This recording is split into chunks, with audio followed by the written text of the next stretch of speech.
What's up? So the next episode of the podcast is with Jack Kuenzle. Jack is an Uber athlete. He's setting the fastest known time, or FKT, on peaks and objectives all over the world. He set the FKT on Denali, Rainier, Shasta, the Bob Graham, a big race in the UK, the Presidential Traverse, a big objective in the Northeast. He is all over the map, smashing records, total stud. He is an ex-Navy SEAL, and we talk about his training. We talk about what goes into the SEALs. It's just totally wild. The whole SEALs training experience kind of blew my mind. We talk about boulder culture and soloing accidents. We talk about his solo traverse across Haiti on a bike and getting robbed, his bikepacking trip across Tajikistan, the Tamir Highway, thousands of kilometers of bike packing through the East Andes. Most of all, we just kind of get into his mind, his ideology, and what makes him tick. So I hope you enjoy, and I'll jump right in. What sequence of events led you to go to the East Andes at 17 and ride your bike for a few thousand kilometers? Yeah. So what happened is growing up, my dad was a pilot for Delta Airlines, and so I was lucky to travel pretty cheaply with that. And he was in the Marine Corps for a while, and he really, believed in traveling and stuff. So he did take me on a lot of trips growing up, and we went to India a handful of times for 3 weeks each, and we went to Ghana for several weeks. And then when I graduated high school, I wanted to take some longer trip that summer. And so I just went on there's a cycling forum, a bike packing forum. I don't even know if people even use it anymore, called Crazy Guy on a Bike. And it's just very basic text. And I found a guy on the forum on there that was just open to have people joining him. And he was a Canadian guy, Eric Alari, and he was going from Shanghai to Istanbul. And he was in Almaty. He was in southern Kazakhstan at the time. And we exchanged 3 messages. And he's like, yeah, sure, you can come meet me in Bishkek. So just this totally random guy. You've never met him. You just interacting through a forum board. Yeah. You're pretty sure this isn't a Nigerian prince scheme or some sort of weird, elaborate long con. Yeah, that you're it would be impressive. Swooped into. Yeah. And you just say, what the hell? Let's just do it. Let's meet up and. Yeah. No, and we will literally I wish I could. I don't know if I can go back and look at our messages, but. It was, I was like, hey, could I come join you? My partner bailed and I was going to do this. And he was like, yeah, sounds good. I'll be in Bishkek, next week. And then that was, then the next, didn't talk to him on the phone or anything. That was it. And then all of a sudden, I flew into Bishkek and he was, waiting for me at the airport. I mean, I almost think it's almost crazier what he did. Because I'm imagining being him now, because I'm about his age. I couldn't imagine some random 17-year-old. I'd be like, hell no, you're not doing this. Yeah, imagine you're training, you're gonna do, your next big high altitude FKT or whatever, and some kid reaches out to you and is like, hey man, I really want to join. My partner bailed on me. But can I just, tag along here? Yeah. You'd be no. I'm pretty sure you'd be like, absolutely not. Yeah. Okay. So is it just wanderlust? Have you had wanderlust your whole life? I mean, there's some other things you mentioned in your text. You soloed across Haiti. Walking, bike? The bike. So I did this trip. It was May to July, end of July, 2013. So almost 10 years ago. Yeah. But I wish I got to show you a photo of what I looked like. I have a bunch of photos. I look like I hadn't gone through puberty at that point. I looked 11 or 12 years old. It was unbelievable how young I looked. So you look like a middle schooler. I look like a middle schooler. And you're doing all these epic transverses.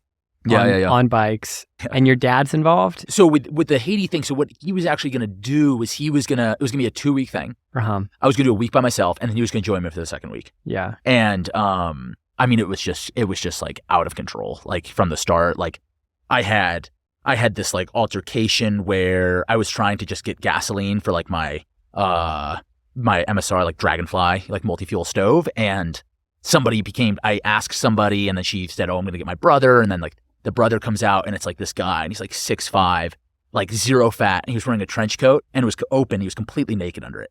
And he spoke a little bit of English, and we get in a huge argument whether I need propane or gasoline. And so then like all of a sudden like 200 people came out, and then like they convened, I don't know what it was, like, I don't know, some sort of village leadership to come out and like hear both sides of it. And they decided because he helped me, even though I didn't want the help, that I had to pay him. And I was like, absolutely not. And so this lasted for like 3 hours before I got the bottle back. You're on your own. On my own. And then after that, like I biked out of town, and there was somebody had been hit by a car and then subsequently run over by the next 400 vehicles, and was just like a streak of like, oh my meat God, across the road. I was like, Jesus Christ. So you mentioned to me separately that at some point in that transverse of Haiti, you got robbed. Yeah. What happened?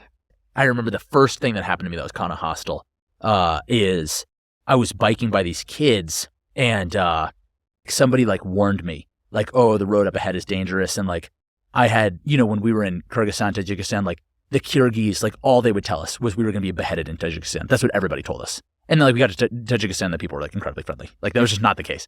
And you're like, so we just went forward anyway. Yeah. And then it was fine. Yeah, exactly. Yeah. Okay, anyway, go on. So I was just used to ignoring people. And so that was kind of the strategy I did here, which was not the right idea. And I came to this one spot through this like very remote stretch of jungle on the coast. And this motorcycle stops, and he stops next to me. And there's like 3 guys on the motorcycle.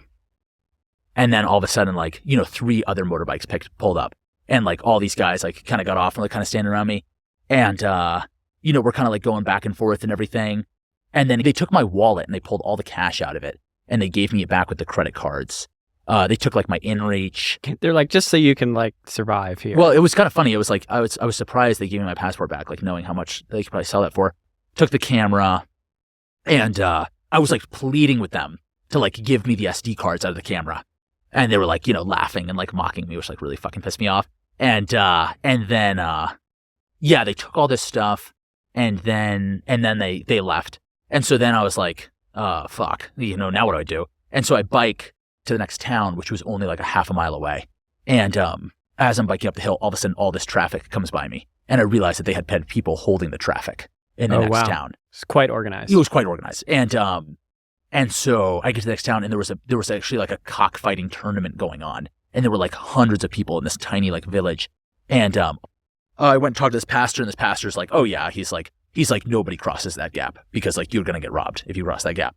And so I was like, oh, it's fuck. just a known. It's just like a known bandito thing. Zone. Yeah. So like the trucks, I guess, would go across it, but that would be like Haitian Butch Cassidy lives in that valley, and no one goes there. And yeah, Haitian Butch Cassidy. But no, it was brutal. And then the next morning, it was actually pretty crazy. So like they did like a collection in the village, like you're like the fucking like poorest people in the world, and they did like a collection in the village to like pay for my bus ticket. No way. Yeah. So the whole village. I don't know actually. Like I wonder how much sympathized with your plight. Sympathized with my plight. I mean, it probably was it couldn't have been more than $1, I imagine. But they collected this money, and those people have like zero, they have no money. Because otherwise you were completely marooned. I was completely marooned. So I, at that point, they put me on this. I mean, it was probably one of the craziest experiences I ever had traveling, but they put me on this bus that was just unbelievable. Like it was like a lifted truck, I don't even know how to describe it, but it was like a big lifted like cargo truck where they had put, I think basically like a shipping container on the back of it, and then just cut holes in it, and then just like welded benches in there. And they packed an unbelievable number of people in there. And I was literally like, I was like supported by 2 people. Like I was sitting on top of people practically, and I was slammed against the front of like the seating area right against the engine. And like the wall was like so hot, like radiating these heat. And like somebody put I had a baby in my lap for like 6 hours, and we stopped. I mean, it was probably more than that. We stopped one time, I remember, and it was to go to the bathroom. And we literally just stopped at this mountain pass, and it was like cliffs on either side, and people just like got out and were just like shitting and pissing like all over the road, like in full view of each other. Like everyone was like, just like right in the middle of the road. Like it was just, that was like kind of crazy. And then we got to Port-au-Prince, and, Port-au-Prince is, extremely dangerous. And, like there are whole areas of the city where like, nobody, I don't want to say like like no Westerners go, like just local Haitians basically there. And, we were there and like it was unbelievable outside. Like I was looking outside and I was like, oh my God, like I can't imagine, who would be getting off here. Like it was so horrifying. And all of a sudden I look out the window and like somebody's lowering my bicycle off the roof and throwing all my bags off the roof. And like a huge crowd of people forms. And like some guy runs out of the crowd and he just like rips the cycling computer off my handlebars. And I'm just like standing there and he just like takes off running down the street. Oh my God. Like I don't know what the hell he was going to do with that. And then finally, fortunately, like a motorcycle taxi driver showed up who spoke English. And I'm trying to even remember what happened. I had a phone number for someone at the guest house and they called it and they sent somebody down there in like a pickup to like pick me up. But it was like a horrible experience. That's terrifying. So you went to Yale sometime around this time period. Yeah, so it was like after I came back from Dushanbe, I started school, a month and a half later. Yeah. That's pretty cool, getting into Yale. I mean, it's not an easy place to get into.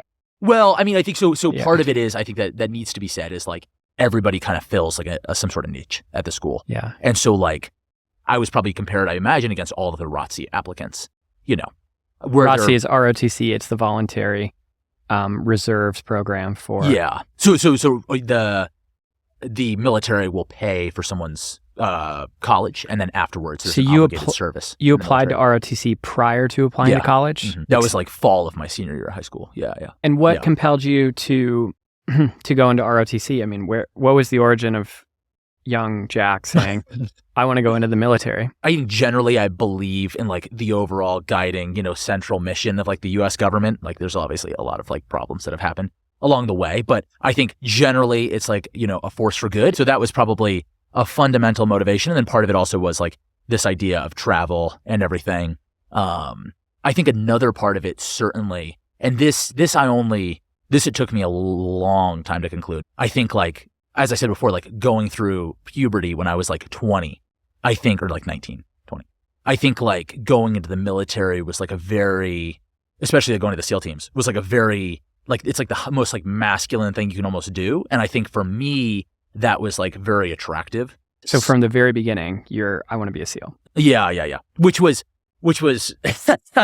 I mean, which was kind of funny because like when I first, like I'm like, 6'1", 6'2", and like 180 right now. I'm probably a little bit heavier, like 185. And like when I started college, like I was like maybe like, I was like 5'5", 5'6", and like, but probably, maybe 5'4", and then like 120, 130 pounds, totally maybe. Scrawny. Yeah, very tiny. And so it was. You just went through puberty very late, is that? Yeah. Basically. Yeah, which honestly like was something I kind of hated, growing up, obviously, but I think it's like kind of been a gift because like athletes that go through puberty later peak later, and like generally they have like a longer peak. And like I think like your body, like the age of your body maybe is just a little bit younger relative to your actual biological age.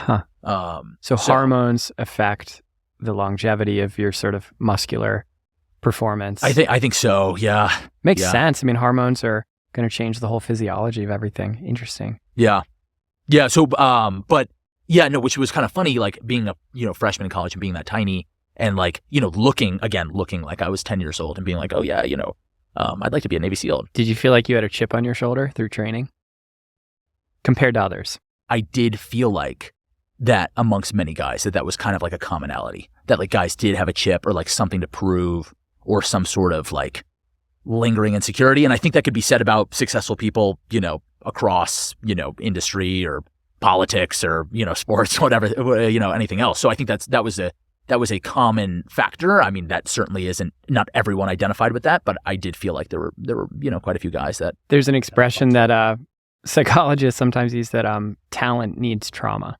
Yeah, quite possibly. Yeah, like it's just wild. How many successful people, like when you really dig into it, it's like doesn't really come always from like the healthiest place. So you observed that in the SEALs. So timeline here. So yeah.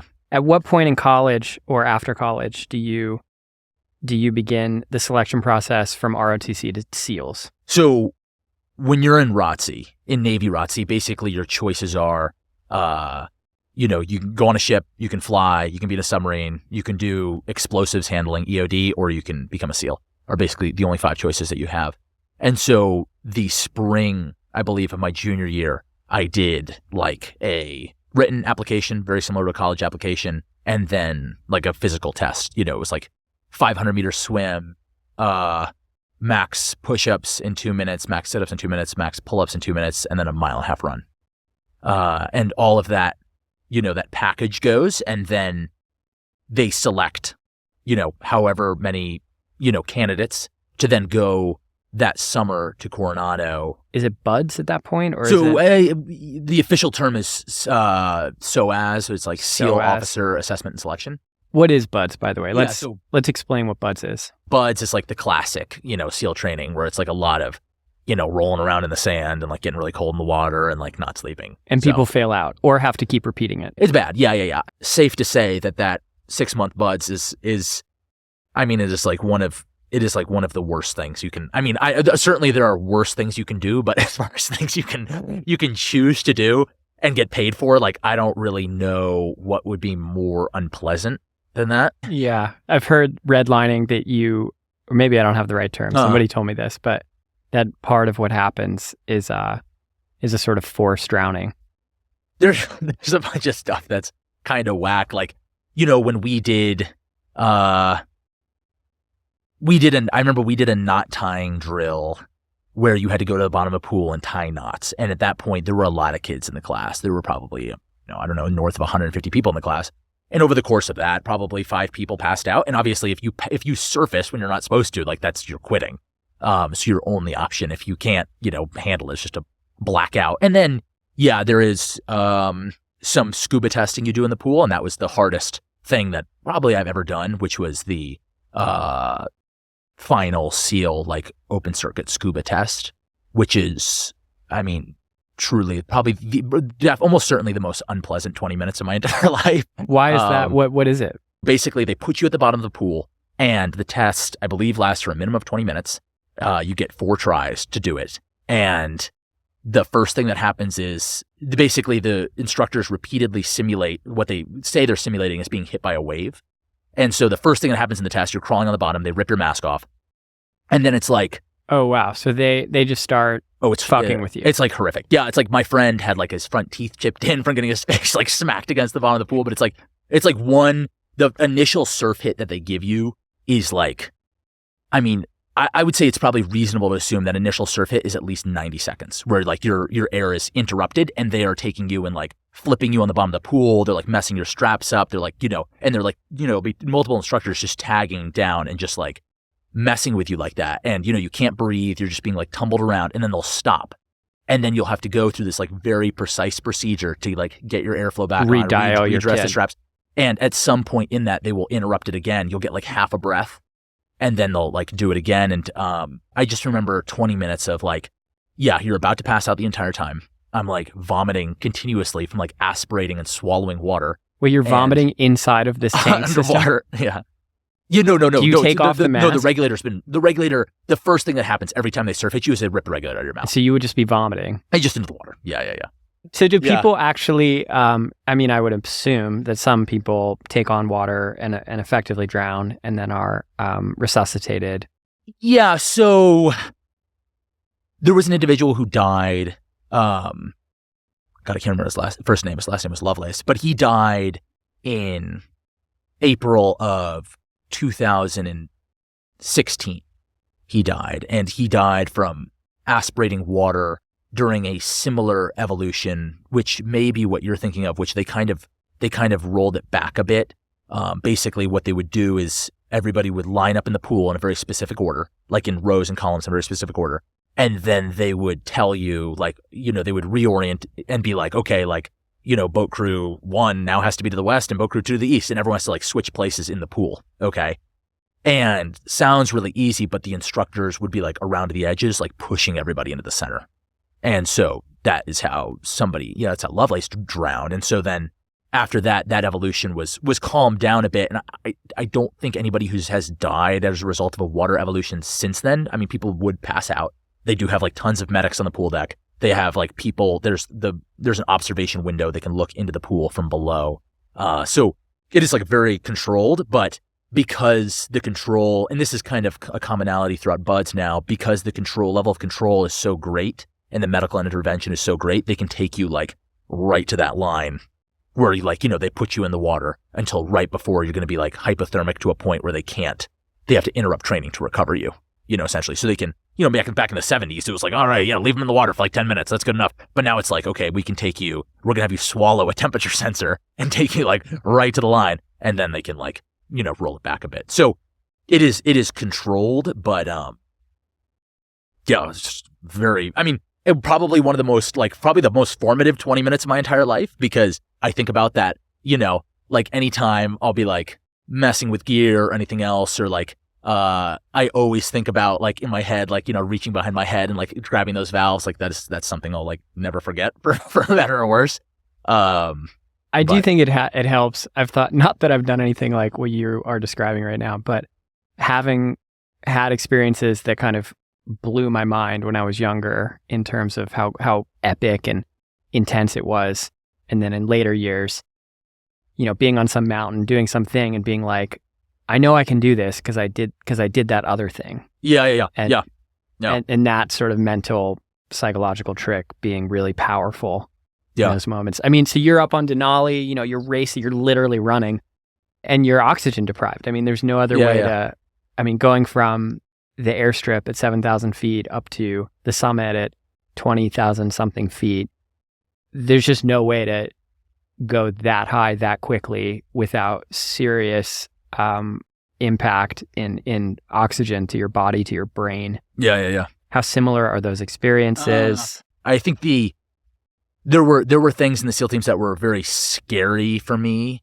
Certainly I was never in combat, so all of my scary experiences came from training. But I would say like, when I was skiing down the Autobahn and I was terrified, probably some of the arousal control that we learned, during the scuba stuff, probably helped. Arousal control meaning calming the central nervous system. They taught us like a number of strategies for like before Bud started. They would teach us strategies for like mental toughness or like, arousal control. So like what they taught us was like, breathing techniques. They would teach us like box breathing, which I think is like 4 seconds in, 4 seconds hold, 4 seconds exhale, and then maybe 4 seconds at the bottom. If you control breathing. Yeah. Which goes back centuries, millennia. All the great traditions. Yeah. Breathing, people know now is the sort of connection between the sympathetic and the parasympathetic nervous system. And that's the only physical mechanism we have that starts controlling both. I hope I'm describing that correctly. But people smarter than me have dug into all this. But yeah, if you focus on breathing, you can control your nervous system. It's a really interesting trick, the 4-second trick. 4 seconds up, 4 seconds hold, 4 seconds out, 4 seconds empty. When I used to free dive, what the breathing used to be that we do for that, I believe it was 2 seconds in, 2 second hold, a 10-second exhale, and then 2 seconds at the bottom. It's just like that. You have to be very calm to be able to exhale for 10 seconds like that. Do you have really big lungs? Yeah, I don't know. I'd be curious. I have a sneaking suspicion. I've spent time with Carl Egloff, by the way, who had previously held the record. I lived with him for like 2 weeks in Ecuador. No way. And shot some film with him. And right on. We measured his VO2 max in Quito. And Carl Egloff, just for the podcast, is another high altitude mountain runner, sky runner that is breaking records on the world's tallest peaks. 7 summits, holds some of the 7 summit records currently. But his VO2 max was, I believe, the same or just 1% lower or less as Lance Armstrong's, but at the elevation of Quito. His lungs are taking in that'd be insane. Yeah, that'd be a multiple of the amount of oxygen that a standard person's lungs are taking in for each breath. Yeah. 2x, 3x the amount of air for each breath. Yeah, what correlates to like your the body's like ability to like uptake the oxygen that you inhale. It's like how much oxygen is getting from the air into your bloodstream. Like it might be surface area of the lungs even, or right. I don't know what would kind of affect that from like a structural perspective, but No, that's crazy. Yeah, Carl has currently still has the ascent record on Denali, and he has the round trip record without skis running. So, can you imagine doing the whole thing without skis? What was his ascent record versus Killian's versus yours? I think Carl got to the top in 7:30, maybe from the airstrip, and then I got there, I believe, in 7:40, and then Killian got there, I think it was like 9:48. It was much slower. Yeah, but most people go to Denali, and if they're lucky, they're doing it in 2 weeks. And if the weather's bad, maybe they're doing it in 3 weeks. But doing it in 7, 8, 9 hours it doesn't actually make sense to me. I know it just doesn't actually make sense to me, to be honest. It's so crazy, and maybe that's by virtue of doing these mountains in a completely different style. It's really hard to imagine. Exactly. Yeah. But it just seems insane. It seems way beyond what's physically even possible. I mean, so just to circle back, at least above 14,000 feet, I had the best weather, I think, of all three of us. I think Killian had the worst weather above 14,000 feet, but there's potential that Killian had better conditions below 14. Carl did it in a slightly different style where he had gear and food stashed at 14, where Killian and I only took water, on the mountain.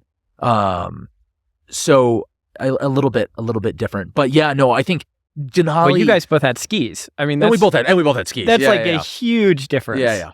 No, no, big difference. And so the difference kind of between Killian and I, in addition to the ascent time. So then Killian went down about 25 minutes faster than me, and so I think Killian just maybe had more fresh snow on the route, especially up high. Like me up high was insanely firm, and I did not feel safe going any faster really than I did. So I was about 24 minutes You were worried about falling. Slower than Killian. Yeah, I was worried about falling. Very concerned. Skiing the Autobahn, I thought was quite frightening. And that's probably where I had the highest chance of being, maimed or killed, because, if you fall there, it's a giant it's a multi-thousand foot kind of sloping steep hill. Yeah. And there's a lot of old pickets. Yes, which made it kind of scary to ski because there's pickets everywhere. So these solo bikepacking trips when you're young, you're really just kind of throwing yourself into these immersive experiences, these hard physical experiences.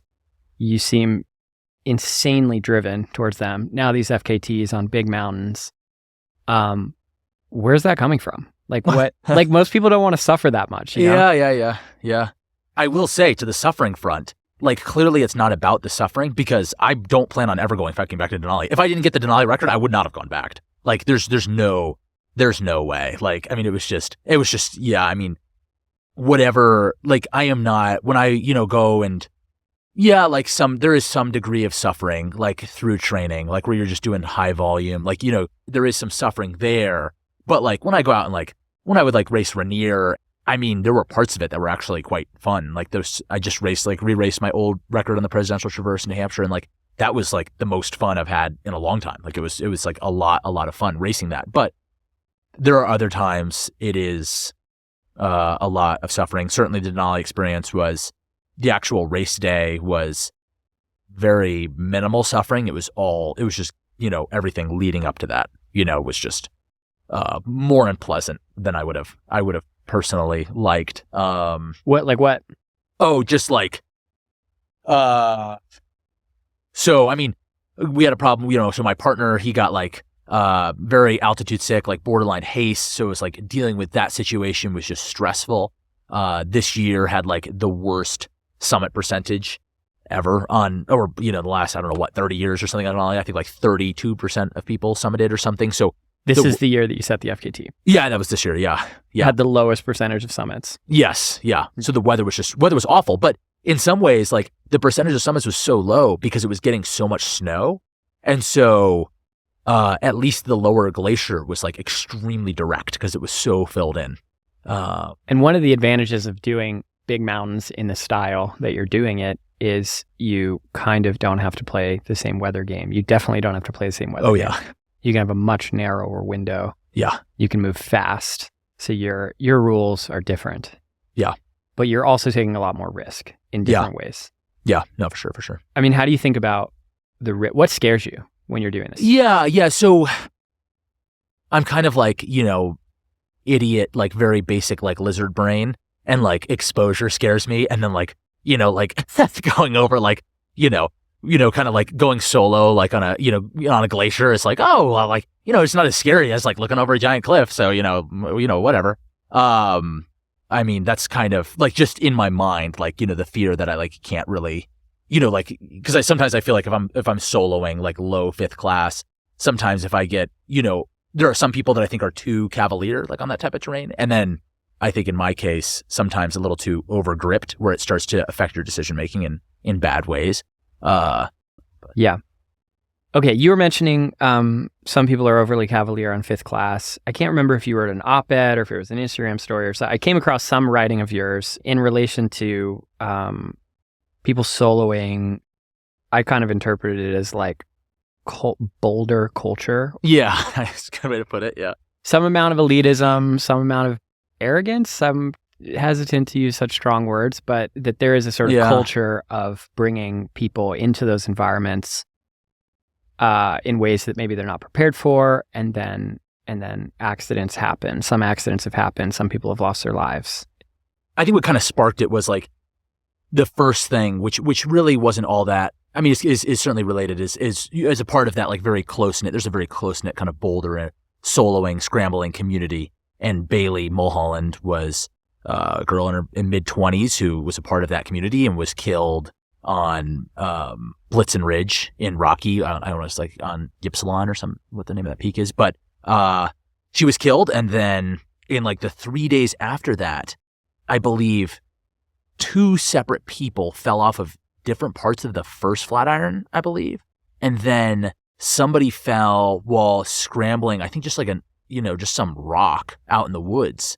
Nowhere else in the country, as far as I'm aware, is there like this density of soloing accidents taking place.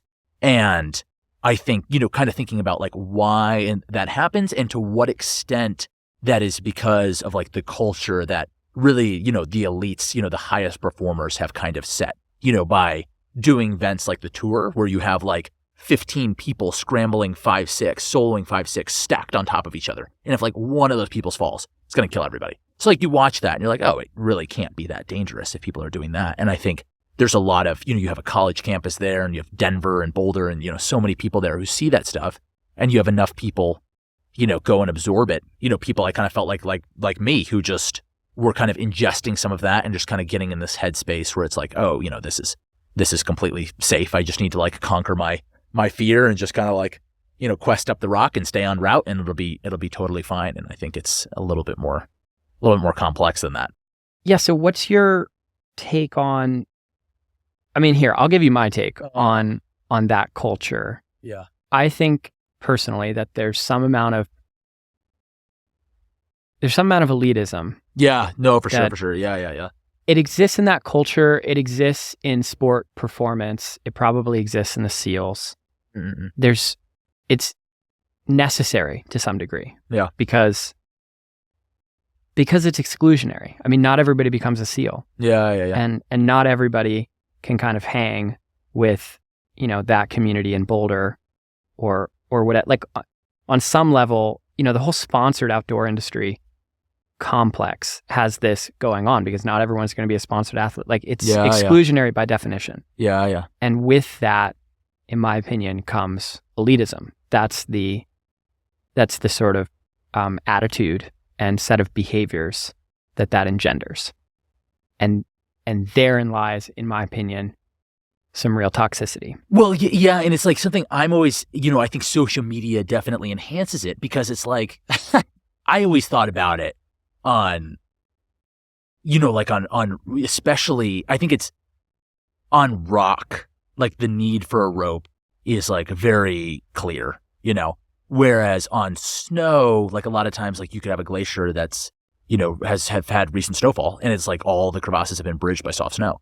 And so, I think, to some, in my dumb lizard brain, or maybe even to someone else, it's like, maybe the need for a rope it's not as quite as like visceral and clear. And so that was something I was always concerned about is like, what sort of example, like, here I made that post, and then obviously I went on Denali. I sold all these glaciers on Denali. The more dangerous one, I think, was soling the glaciers on Rainier, especially because when I did that, above 12.9, the route was completely unmarked. So like that last, 700 feet of glaciated terrain, I had never been on Rainier before. And I was not like it probably would have helped a ton, but I was just, kind of questing and like, speed probing, like snow bridges, like right before I stepped on them. You did Rainier for in like 3.5 hours, something. 3 hours, 4 minutes. 3 hours and 4 minutes. Yeah. I mean, that's crazy. I just want to keep reflecting on just how insane these records are. It takes most people a few days, I think. Yeah. Yes. I mean, a lot of people. It's the same style. But you're up there, you're doing it in 3 hours and 2 minutes, and all of a sudden you get past a certain point, and there's no more marks or demarcations from guides and things that kind of indicate, this is where you go, this is not where you go. And so you're like trying to route find and poke through with a pole or something. Yeah, if you can. I just want to stress, like, at the speed you're moving, like, I did not take much time, to probe. Because just at that, the speed you're trying to move, that I think is probably one of the more dangerous efforts that I've done, if I were to guess. Even though, because of the crevasse danger. Because of the crevasse danger, yeah. Yeah, snow seems less predictable than rock. Oh, for sure, yeah. Same on Denali, like up high on Denali. I got kind of lucky there that I had tried to put in a route and flag it up to Rescue Gully. There are quite a few kind of snow bridges you have to go through there. And then what ended up happening the next morning was I got up there and I came around the corner to 14 camp and I looked up and there were 3 people booting rescue. And so I was like very excited because they would, put the skinner in and everything. But by the time I got to rescue, their booter was almost completely filled in. Like I could still see it, but the steps were almost completely filled in with snow. And they told me that their lead guy fell in a crevasse unroped. So you just rolled the dice. So there's this booter in there. They've already told you that. No. So this is after. This is a week after I talked to them. I finally caught up to those guys. Know, and they were like, by the way. Yeah, by the way. But why are you motivated to do? There's risk. Like most people don't want to suffer that much. Yeah. I think fundamentally, honestly, like fundamentally, life is like rather meaningless objectively, and so I think it's nice just to like try to find some meaning, and like the meaning that I right now resonate with is just kind of like competing against the clock. Like when I think back to my Bob Graham, which is like I think my like greatest like athletic achievement. Contextualize the Bob. How big? How much for? I did 12 hours and 23 minutes, and it was 63 miles and 25,600 feet climbing, or 26,600 feet climbing or something. And that was like the first time I raced Killian. That was like the first time second time I guess I raced internationally. And you set the biggest record stage. on it. Yeah, biggest stage I'd ever done. And I think if I were to go back and do that, it would be really, really hard for me to push that hard again, because I don't have like the need to like validate myself maybe that I did then. Do you have any memories of and oftentimes people black these things out. I certainly do, but the harder parts of SEAL training. Yeah.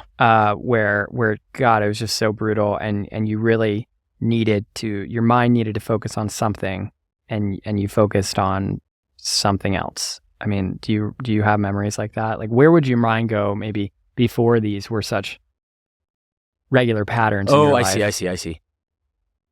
I don't know. Like, I think a part of it is like, I just really like, the adversity, and, I'm sure somebody can armchair that, like, as like, coming from like, an upper middle class family, like in, one of the, Connecticut's a wealthy state. I was from Roxbury, a pretty wealthy town in Connecticut.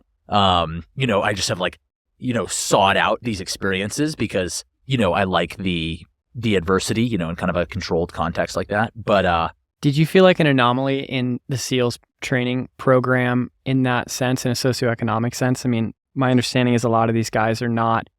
It's all over the place. Yeah. It's all over the place. It's all over the place. Yeah. Okay. Yeah. But it seems relatively unusual to go through the hardest version of military training from an upper middle class background. Except, to me, it seems like people who might one day want to become a politician maybe do that, but it's somewhat unusual. Well, you'd be surprised. I mean, the SEAL teams, I would bet, skew higher, socioeconomically, the people who come into it than the rest of the military. So that was never a thing for you. Didn't have any sort of feeling of social not fitting in. No, I felt that a bit, but it wasn't because of my socioeconomic background. What was it because of? There were some things like there are many SEALs are enormously diverse, the people who are there. But that being said, I was always public with the information that I voted for Hillary Clinton in 2016. And so politics. What's that? Politics. It was politics. Yeah. So that came out at a dinner that we were having at some restaurant. Like one of the other, there was a pause in the conversation. Like one of the other new guys was like, "Hey, you know, Jack voted for Hillary?" And I was like, well, I thought this was already common knowledge. I thought we'd already all discussed this. And it was like, the forks hit the table. And it was like people were screaming in my face and walked out of the room. And it was a lot of, I was definitely not the best SEAL. I don't, certainly I think there were some aspects of the job I was very good at. There were other aspects of the job I was okay at. I think part of my problem was for sure is when I was going through BUDS, I noticed that the physical stuff in BUDS just didn't affect me as much. And I think, I don't know, I have almost come to the conclusion that must be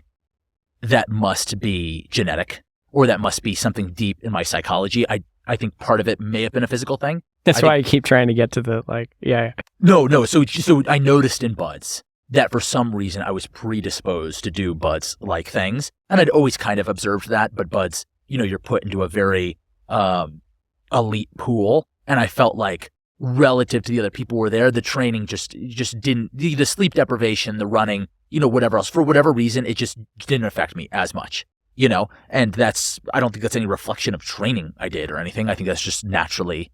But politically, ideologically, you felt a little bit of a fish out of water. I'm curious about this because certainly the kind of bolder outdoor industry scene, just even broader, just everywhere, is very liberal. Yeah. And maybe even beyond a lot of times, pretty far left. Yeah. But your experience with a group that represents the right, let's say, of different parts of that spectrum, do you find those experiences have made you somewhat more ideologically flexible, or do you see ideological rigidity?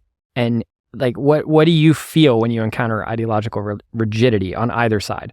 Well, yeah. So I would say yes, it's maybe much more flexible because you go from, it was just crazy. There were conservatives at Yale in the same way there are liberals in the SEAL teams. I think I went from basically, the 180 there. And the thing that always struck me is I would be exposed to SEALs, and just to say something else, what I thought was very funny was was when we were in second phase going through the dive training, we were learning, so you have to go submerged with a rebreather, and you have to swim underwater, and you have to execute a course underwater. So they drop you off outside of a harbor, and you have to swim in entirely underwater and go and locate targets and stuff, everything without surfacing. And so you have to have very good, I don't know what, spatial awareness. You have to be very intelligent to do this. This was something I was not good at all. And there were times I would hand the underwater compass off to my partner because I'm I can't do this. I'm just, I just lack, whatever is required.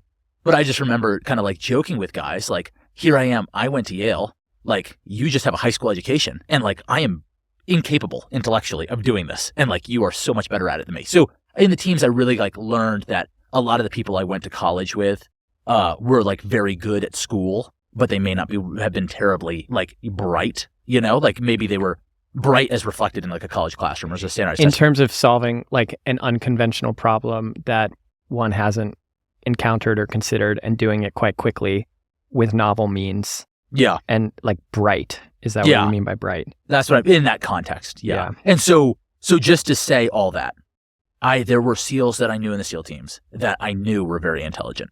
May not have been very worldly in some contexts, but I knew were very intelligent guys. And they were so rabidly like absolute about their political views.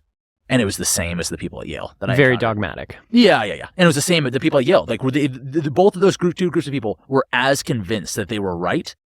And it's like, well, both these groups of people are like fairly intelligent. And so it's like I came to the conclusion where, I think I have a lot more, I definitely have way more sympathy for people who have like differing political views than I do. I mean, to include like some like, quite extreme things, because I see how like someone can be raised in a different context and like absorb that stuff. And I also kind of, part of being in the teams was very discouraging to me because like I made an effort with, this just sounds ridiculous. I made an effort with like one SEAL I was like good friends with. I was like, I am going to, show him the light and just kind of bring him a little bit more center was my goal. You were for like trying. 2 years. Yeah. I was trying. I was really, really trying. And what I came to the conclusion would be what I need to do is I need to open his mind to like alternative forms of media.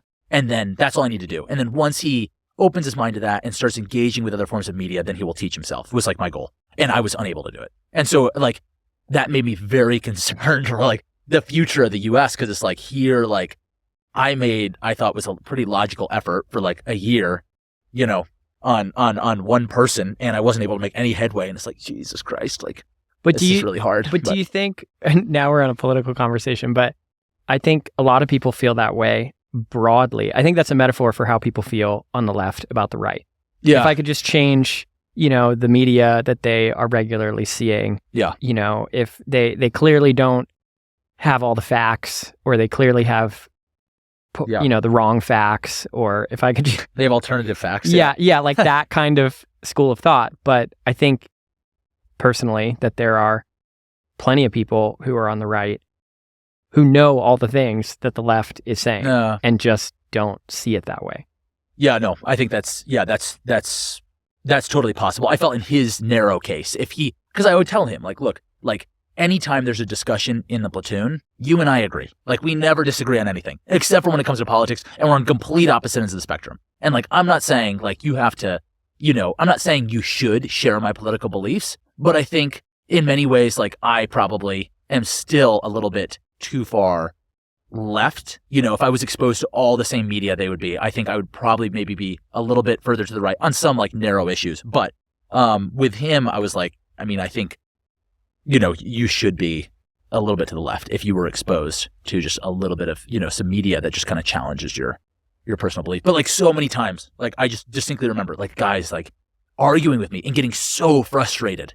And I'm like, this is incredible. I was like, you're getting so frustrated. And it's like, what I think you're saying is nonsense. It's just kind of crazy. Well, they might have felt the same. Oh, I'm sure. I'm sure they felt the exact same way. Like what you're saying about this guy who, if you just, you made it your mission to, like, there were probably some of those guys who felt the same way about you. Like, it's their mission to 100%, kind of, just change the way that you see. 100%.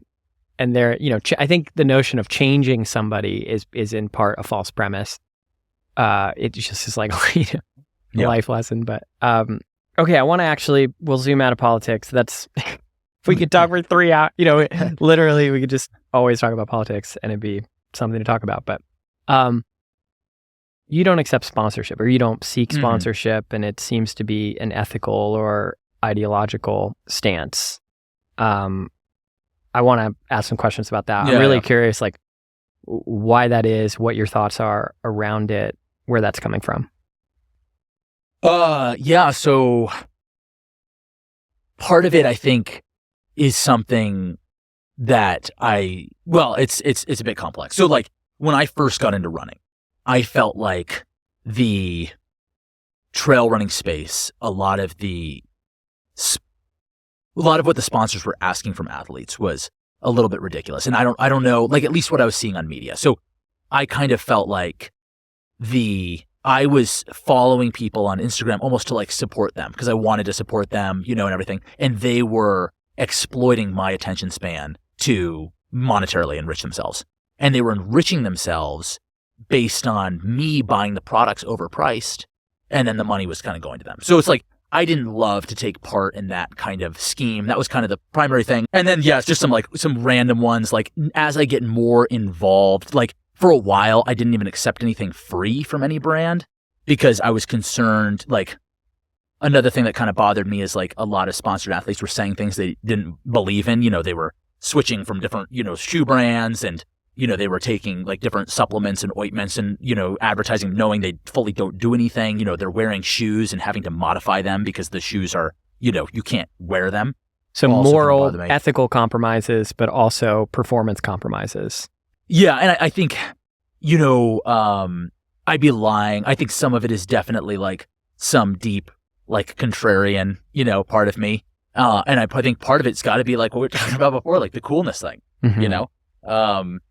I think it took me a long time to realize, but it's like, anytime you're making money, like, you gotta, like, kind of be somebody's bitch, you know? It's, like, really hard to, like, make money in an ethical way where it's like, you know, you are, like, standing up for all your values and you're not compromising, and, like, you're making the money just for you and you're doing it, you'd be doing it, you know, it's just like, you gotta, like, there's gotta be some degree of compromise. On the ethics thing, I mean, you're a vegetarian. Yeah. And I've heard you say you think it positively impacts your performance. And there's plenty of examples of that. I mean, to my mind, like, Alex Honnold comes to mind, Kilian Jornet comes to mind, Tom Brady comes to mind. I mean, oh, really? I didn't know that. Yeah, Jim Walmsley, vegetarian. Yeah. Did you used to eat meat? When did you stop? What made you change your mind? What are your thoughts around all of it?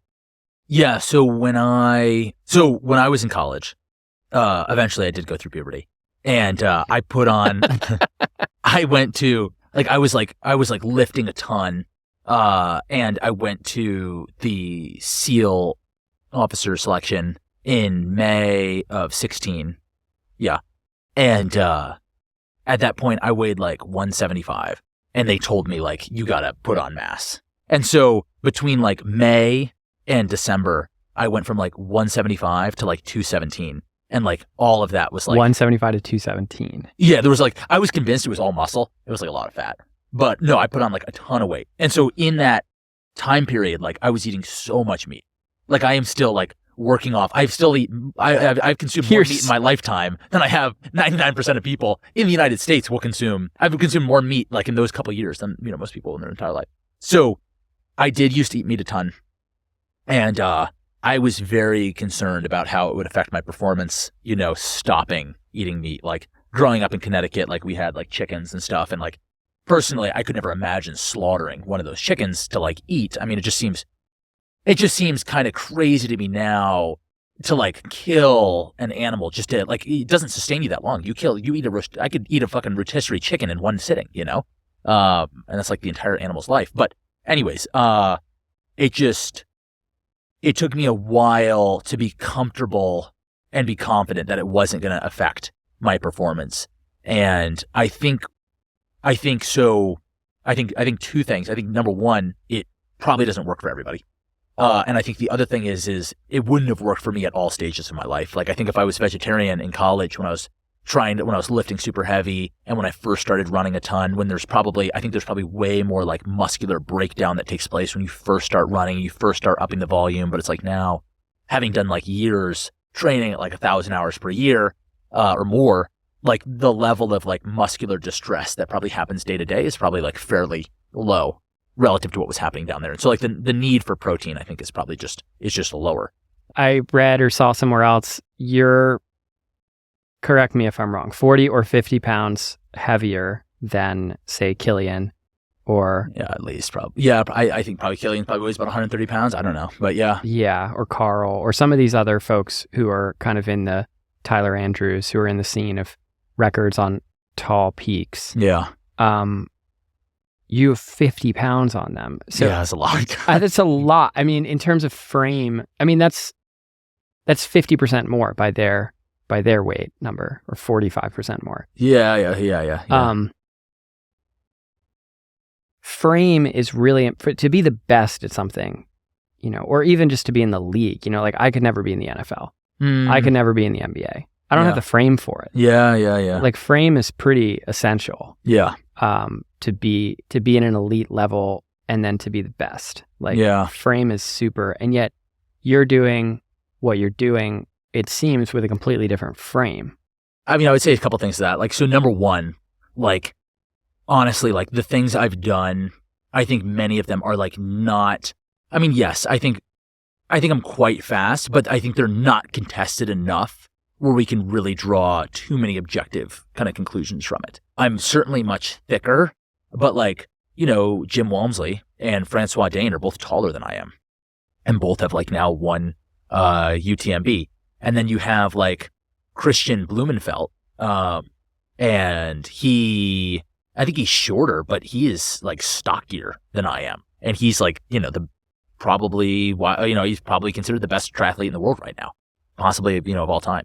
And granted, like Christian is racing on the flats, and power to weight ratio probably isn't as important for racing on the flats. It is interesting. It's something that goes in my head, you know, a lot, when I'm out there, you know, racing. And it's like, we talked about, whether I was going to do the Grand again.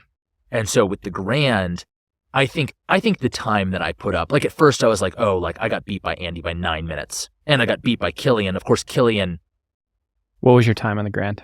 3:02 for that. I just can't. I mean, I've climbed the Grand 40 times. Yeah. I'm like relatively fit. Like just doing it in 3 hours is it's so crazy. I just can't. But I think, well, all that is to say, like, I think Andy's time on the Grand, I think there is a chance, I mean, who knows, like somebody might else go and break it or something, but like, I think there's a chance like that record could be an outlier, kind of like Matt Carpenter's, like Pike's peak marathon time. Like, I think it might actually be beyond just fast, like might be like exceptionally fast, or that might be a record that might stand for a really long time.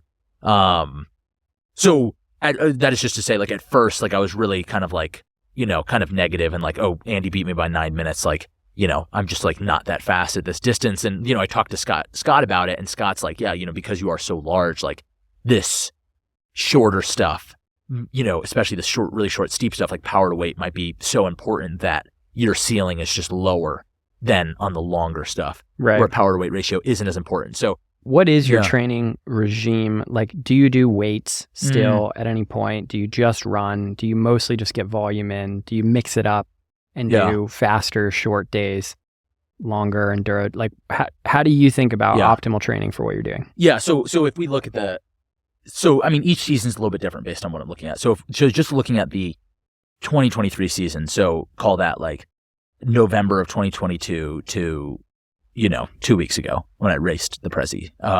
So November, I knew I was going to be doing more technical stuff in 2023. And so I wasn't comfortable at all soloing fifth class. And so that November I went to Boulder and I was just doing volume. I was doing like, you know, I was doing more. I was like doing like, honestly, 25, 30 hours a week because it's scrambling and because it's like kind of like slow. Like the downhills were like quick and everything, but like the time on feet was like a little bit longer than it would be normally. I mean, I was probably getting like 35,000 foot, 35 to high 30s outdoor of gain, you know, scrambling in the flat irons and no speed work. And then in December, I went down to Park City, and I started, you know, kind of like doing speed work, and I was doing about 24 hours a week of volume, and I was doing one longer, you know, high intensity session wearing a very heavy pack. So I was wearing like, I would get on the Stairmaster wearing like a, you know, pack between like 60 and 90 pounds. And I would do an hour hard, basically, you know, on the Stairmaster. And I would do that down in Salt Lake City at 4,000 feet. And so then, January, I went to Mammoth, and, I switched it up. Mammoth, I was doing similar volume, like 24 hours a week of volume. So that was probably about, you know, probably high 30s, maybe even over 40 elevation gain. At least I have no idea, honestly. And then I was probably just doing one speed session a week for January, I would go down and do it down in Bishop. In March, I added 2 speed sessions a week, both down in Bishop, kind of keeping the same amount of overall volume, largely on skis. And I'd go down to Bishop and I'd do it either on a 30% incline treadmill or a Stairmaster. And then same for March. And then, March, I kept one session down in Bishop, you know, kind of in the thicker air. And then I added one session on skis in Mammoth, you know, somewhere between 7,000 and 11,000 feet doing speed work on the skis. So it was, 2 speed sessions a week, and then that held for, and I was sleeping at about 8,500 feet. And so that held for, I did Shasta round trip record in April. I did Rainier on May 3rd. I did Denali on June 5th. And that was, all, same kind of like 2 speed sessions per week. Before Denali, I was doing both of them at altitude.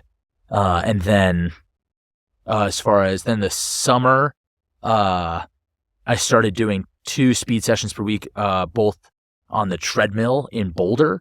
And once I came back from Denali, and then I would do 1 like super high intensity, like really short hill sprint session outdoors per week. And the overall volume fell a little bit because I was doing 3 high intensity sessions. So it was like 20 hours per week.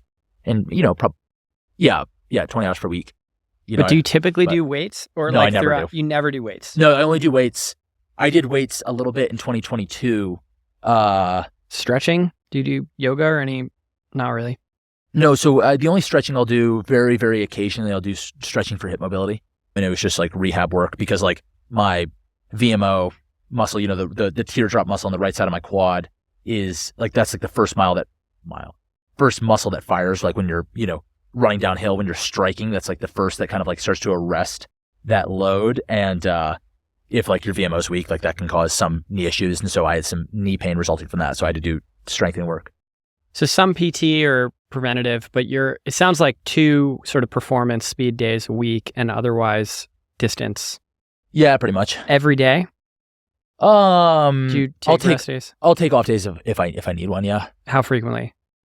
Once a week? About this. Once every few weeks? I would say probably once every 2 weeks. Once every 2 weeks. 2 or 3 weeks, yeah. Is it possible to overtrain? Yeah, I mean, yes, for sure. Yes. I mean, to some extent, like, I think typically what happens is people aren't recovering. I think very rarely is it too much easy volume. It's usually too much high intensity work or too much racing. Yeah. Do you think it's possible to overdo endurance sports just generally? Like, can it negatively impact people's lives, relationships? Oh, yeah, for sure. Like, how does that happen? What does that look like? It's just so hard because like you have to be training. I think it's helpful, to train at such a high volume and, it just takes up a lot of time. Especially like ski season is really, I find it's quite hard. It's just a big time. It's just a big time commitment. What I notice is, like when I'm doing like really heavy training, like a lot of times like I can't work, like if I go out and do like a really long ski day and I get back, like the last thing I want to do is like work just because I'm like so fatigued. It can be really hard. Like sometimes I do a speed session and like it'll be a hard speed session and like the rest of the day, like I'll be doing nothing. I'll just be cooked all day, What are you going to do next? What's next? Yeah. So it's funny, like I was going to make 2024 like all about doing UTMB and I still may do that.